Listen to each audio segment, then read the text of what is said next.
Why is it that some GEPF members are happy and successful in their decision to retire or resign, and others are not?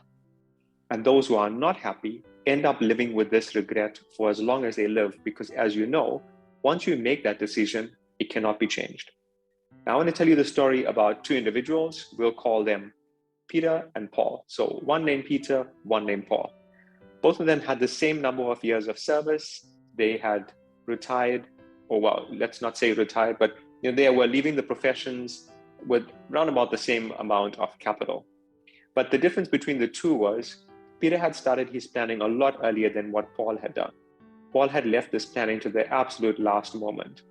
Peter had put himself in a position where he was able to understand tax consequences. He was able to understand about investments. He was able to understand about setting up emergency funds, creating a legacy, working through his budget. And Peter started his planning a long time before he actually made his decision to retire or resign. He also had the right specialist, so he had someone to guide him along the way. He didn't do all of this on his own.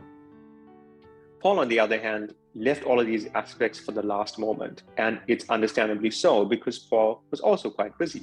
He felt he didn't have time for it, and he felt that, the time would come when he would be able to make the right decision. The problem is, time moved by extremely fast, so much so that Paul found himself about a month or two before it was time for him to go and having to make all of these decisions. Now, if you've ever been in a position where you've been highly stressed, then that's exactly what happened here with Paul.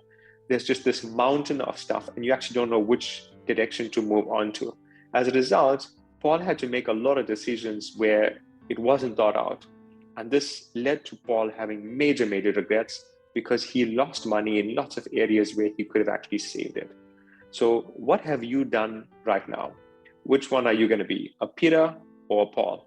And once you make that decision, my question to you is, how much of effort are you putting in right now?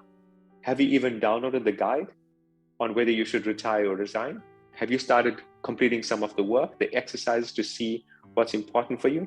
If you've not already done so, now is the time to act. Click on the link below and you'll gain access to a free copy of the guide and start doing your planning today.